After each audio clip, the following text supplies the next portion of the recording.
ወጣቶች ደክመዋል፣ ለሽበት አይደርሱም። ቀብር ይፋጠናል፣ ለቅሶ አይደረስም። መርዶ አይተረክክም፣ ሞትም አይፈራ። ይህን የቴዲ አፍሮ ግጥም ሙሉን አስደምጣችኋለሁ፣ ግን ለምን እንዳመጣሁት እስከ መጨረሻ ስትከታተሉኝ ትረዱኛላችሁ።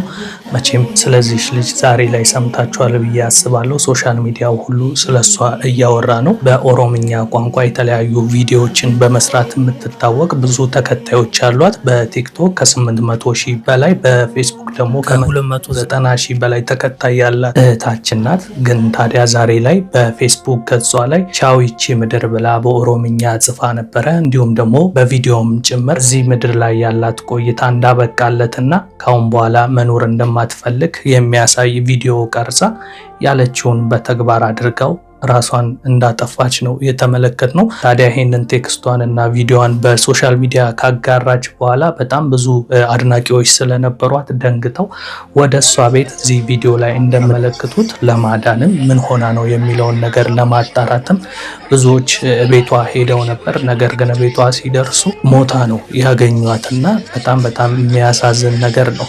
አሁን እኔ እንደሌሎቹ ይቺ ልጅ በጣም ወጣት ናት፣ ለምን በዚህ እድሜዋ ተስፋ ቆረጠች አልልም።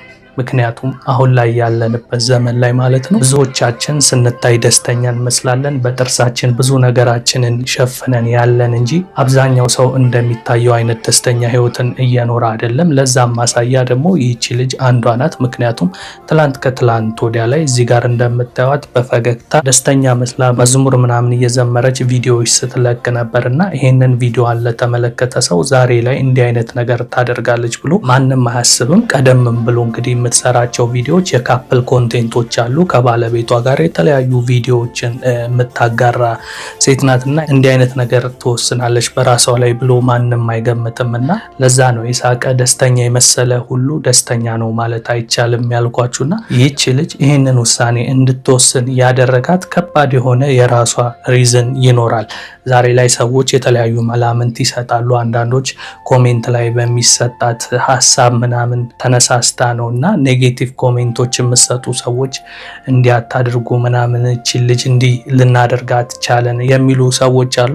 እኔ እንደተመለከትኩትና ብዙ ቪዲዮዎች ሲሰሩም እንዳየሁት ከሆነ ብዙ ሰዎች እንደሚወዷትና ብዙ ተከታይ ያላት ልጅ ስለነበረች ያ ሁሉ ተከታይ ያለው ሰው ለጥቂት ኮሜንት ወይም ለጥቂት ኔጌቲቭ ሀሳብ ይሄንን ነገር ወሰነች ብዬ አላስብም። ነገር ግን ከኮሜንት ባሻገር በላይፍ ውስጥ ግን ብዙ አይነት ስትራግሎች ሊያጋጥሟት እንደሚችሉ በራሷም ቪዲዮ ላይ በኦሮምኛ የተናገረችውን ነገር ተርጉሞ የተናገሩ ሰዎችን ሰምቻለሁና እንዲህ አይነት ስትራግሎች ደግሞ ያሉ በጣም ብዙ ወጣቶች አሉ ተስፋ እየቆረጡ ያሉና እነዛ ተስፋ የሚቆርጡ ወጣቶች ደግሞ ያለ ምክንያት ተስፋ አይቆርጡም ብዬ ስለማስብ ነው። እንግዲህ እኔ እንደሌሎቹ እንዴት ወጣት ሆና ተስፋ ትቆርጣለች ብዬ ልፈርድ አልችልም። ምክንያቱም ምክርና ቡጢ ለሰጪው ቀላለው ለተቀባዩ ነው ከባድ ይባላልና ከሁሉ በላይ ፈጣሪ ልቦናችንን እንዲያጠነክርልንና ችግሮቻችንን የምናልፍበትን ጥንካሬ ይስጠን እንጂ የምለው ሰዎች ቀለል አድርገው እንደሚያወሩት ከሌ ወጣት አይደል እንዴት በዚህ እድሜው ተስፋ ይቆርጣል ምናምን እንደሚባለው ነገር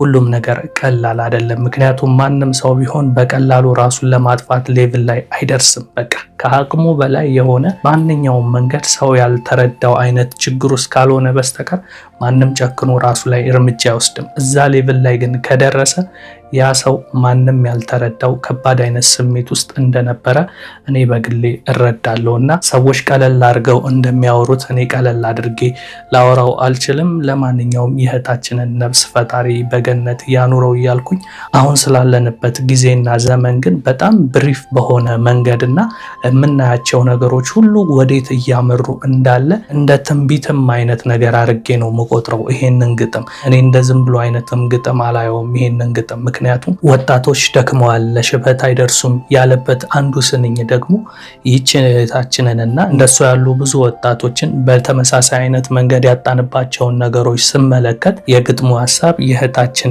መልፈትና አሁን ያለንበትን ነገር ቁልጭ አድርጎ ስለሚያሳይ ነው በመግቢያ ላይ አስቀድሜ የቴዲ አፍሮን ግጥም ያስደመጥኳችሁ። ለማንኛውም ይህንን ግጥም ስትሰሙት ብዙ ነገር ትረዳላችሁ ብዬ አስባለሁ። እኔ በጣም ብዙ ነገር ተረድቼበታለሁ ከግጥሙ። እስኪ አብረን እንስማው። ወፎችም ጠፍተዋል እንደ ድሮ አይመጡም፣ ሽማግሎች ዛፍ ስር ሸንጎ አይቀመጡም። ያልጠኑ ጥጃዎች እየፈነጠዙ መስክ ላይ አይሮጡም። ልጆች ሲቆጧቸው ቶሎ አይደነግጡም። ሕፃናት አውቀዋል እንደ ልጅ አይፈሩም።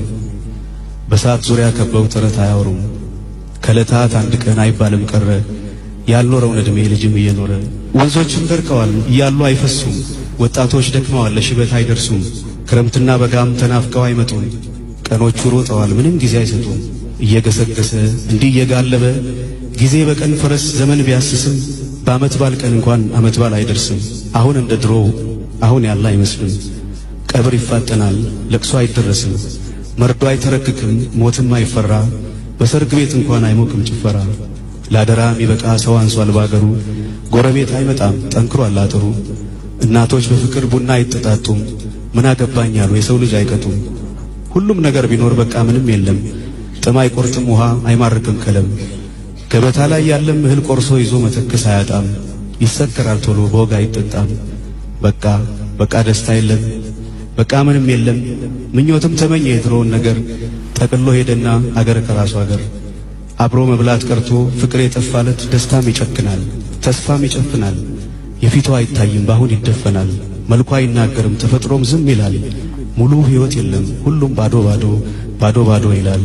አሁን የኛም ነገር ይህንን ይመስላል። ግን ተስፋ አለ ሁሉም ነገር ጥሩ ይሆናል።